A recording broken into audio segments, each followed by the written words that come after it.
بسم الله الرحمن الرحيم الحمد لله رب العالمين والصلاة والسلام على أشرف الأنبياء والمرسلين محمد رسول الله صلى الله عليه وعلى آله وصحبه وسلم تسليما كثيرا كثيرا فما بعد. My brothers and sisters, Alhamdulillah, may Allah have mercy on us and on all Muslims. We seem to be living in times where you would not be wrong if you said that I feel that the world is against me. No, I'm not saying you should say that. I'm saying that there are times when you feel this, that somehow the world is against you. And as I said, you would have evidence for that. You would have proof for that. People showing hostility to you for no reason other than that you are Muslim, because people who show hostility to you are strangers. They don't know you at all. And yet, instead of showing friendship, they show hostility. Now, solution is, therefore, we need to find a solution. What's the solution? How do we deal with this situation where we live in a world which is apparently hostile to us?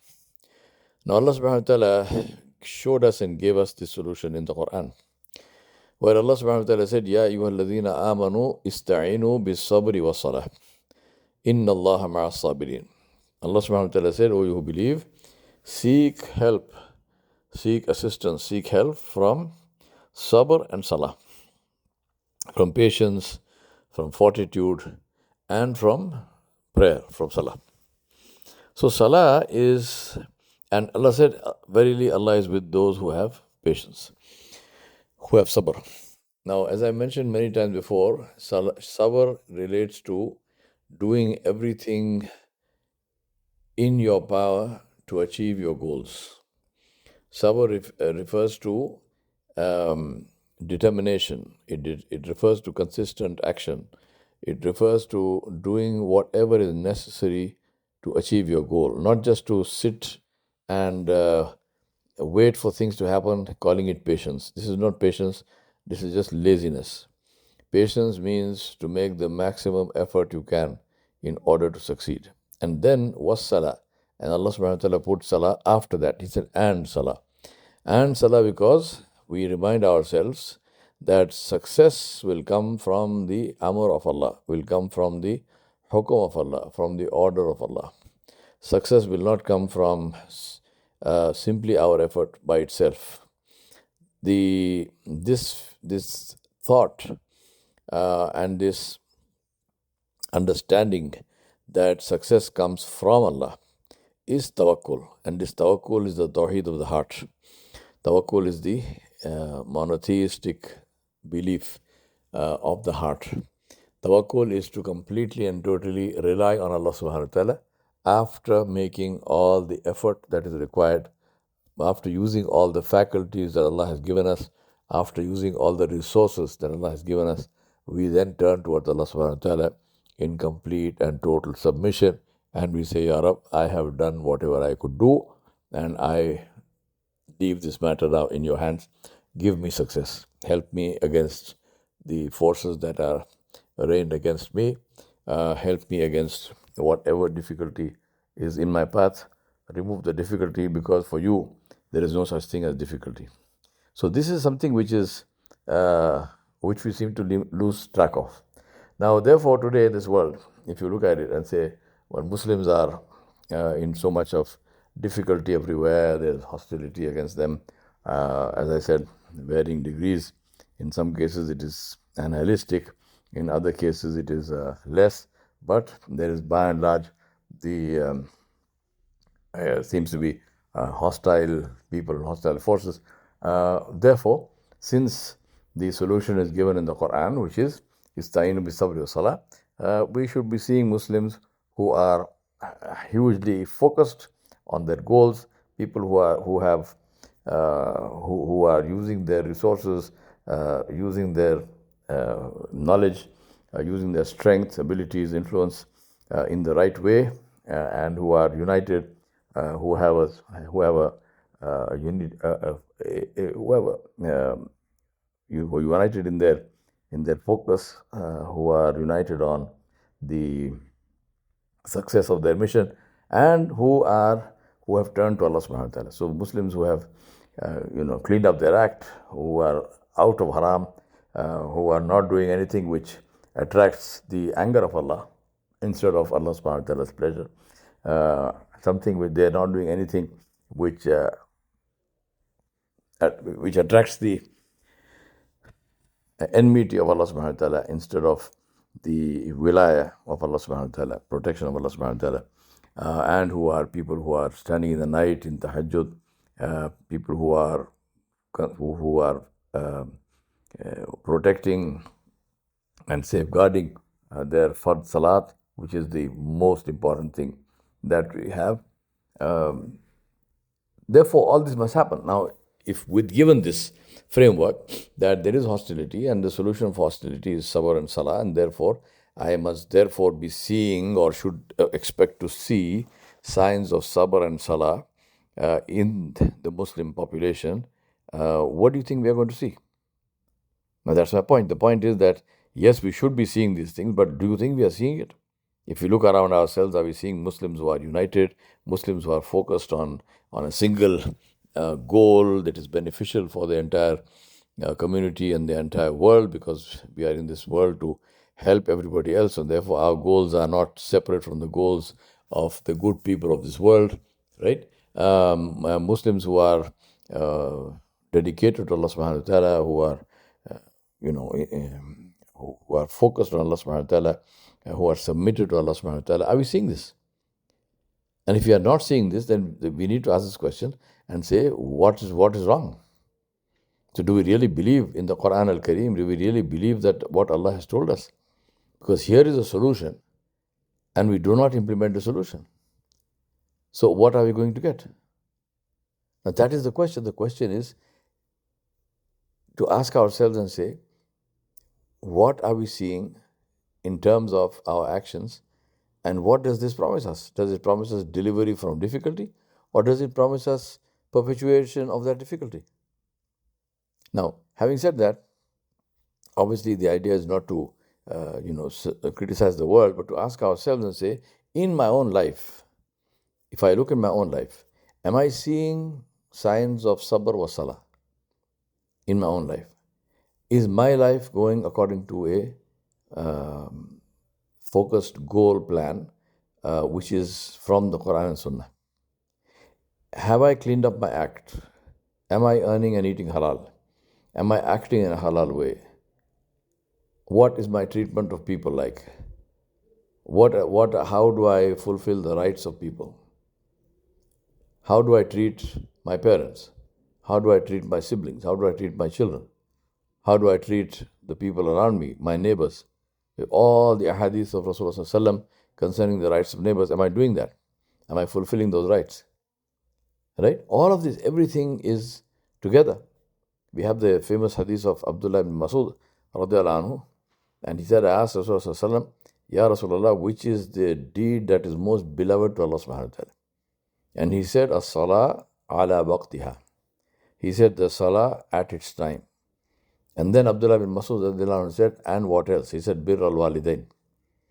He said, to be good to your parents, to be dutiful to your parents, to obey them, to serve them, to love them, to show your affection for them, to go out of your way to help them in anything that they might need help in without them asking for it. And then I asked Nabi Sallallahu Alaihi Wasallam, what else? And he said, jihad fi sabilillah, to struggle in the path of Allah subhanahu wa ta'ala, to establish haqq and to fight batil, to establish the truth and to fight falsehood. Do we see this? See, the importance of the most beloved deed to Allah subhanahu wa ta'ala is the salat at its time, which refers to the fard salawat, the salah at its time. Do we do that? I remind myself and you that Allah subhanahu wa ta'ala, every single place in the Quran, Allah subhanahu wa ta'ala is used the word establishing salah, aqimus salah, iqamatis salah. Allah did not say read salah, pray salah, do salah, make salah, finish salah. Yeah, my South African friend, may Allah bless them, they say, let us make salah finish. Right? Let us make salah finish.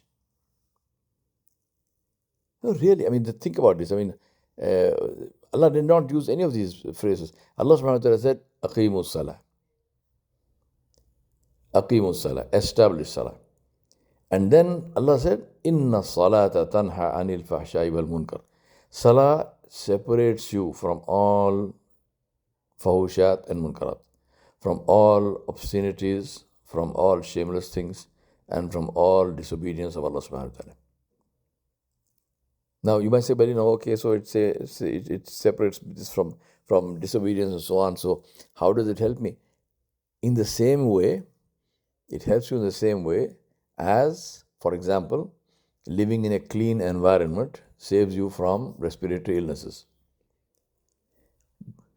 Just as pollution of the atmosphere has an effect on the lungs and thereby on the rest of the body, pollution of actions, pollution of behavior has an effect on the heart, on happiness, on contentment, on living a life without fear, without apprehension, and all the goodness of life. Our actions affect us, and by actions I mean obviously some physical action, but I'm saying actions as in good and bad. Evil affects us just as the wrong food. Evil food affects us, evil water affects us, evil air affects us, and thereby evil I mean polluted and so on and so forth. Just like that. The effect of one is on the physical body, and the effect of the other, which is on the effect of evil deeds, is on the soul. It's on the heart and the soul, the qalb and the ruh. And just like, for example, food which is potentially harmful, food which is very high calorie, food which is just pure carbs, food which is, for example, alcohol, which is it's a chemical that has no business in your body, but people insist on drinking. All kinds of drugs and people that use for substance abuse, all kinds of drugs and narcotics. All of these, they produce a temporary sensation of pleasure. And that's the reason why people use them. People would not use alcohol, for example, if the moment you drink, you started vomiting and you had a fit of nausea. People drink because it makes them feel nice. But the effect is that brain cells die. And that death of brain cells is permanent. So you are bringing about Alzheimer's and you're bringing about dementia on yourself automatically by your drinking. People smoke because they feel nice about smoking. But it clogs up the lungs with carbon, and it has multiple harmful effects on the body, on the heart and various parts of the body, which are invisible until they become visible. Go see a lung cancer patient struggling for every breath in the hospital, and imagine that he paid to be there. He paid thousands of dollars his whole life just for the privilege of struggling to breathe in a cancer hospital, on a respirator. I mean, imagine how terrible that is. I sometimes say to people who smoke, it is haram. It is haram to smoke. It's haram to buy and sell cigarettes. It's haram to do anything to do with that. I tell them, why do you want to buy cancer? Cancer is free. I'm saying that in a joking way, but that is the actual reality, isn't it? So my submission to you, my brothers and sisters, is that when we think about sin, when we think about these things, let us think about this and say that this is something which actually materially, physically, mentally, spiritually affects me. And all those effects are negative. Allah subhanahu wa ta'ala is showing us the cure for that. And He's saying, Ista'inu bi sabri wa salah. Take the help of sabr, which is to get your life back in action, back in line with obedience to Allah subhanahu wa ta'ala as His ibad, as His slaves. And salah, and turning towards Allah subhanahu wa ta'ala. Asking Allah subhanahu wa ta'ala for His help. Talking to Allah subhanahu wa ta'ala. Telling Him your story. This is the whole long and short of it, to say that how do I deal with all of this negative environment that I'm surrounded with. We deal with that by connecting ourselves to Allah subhanahu wa ta'ala. That is something that is really, worth thinking about, and asking yourself and saying, when am I going to start doing this?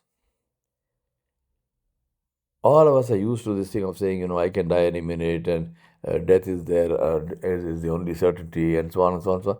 The point is, how real is that in my life?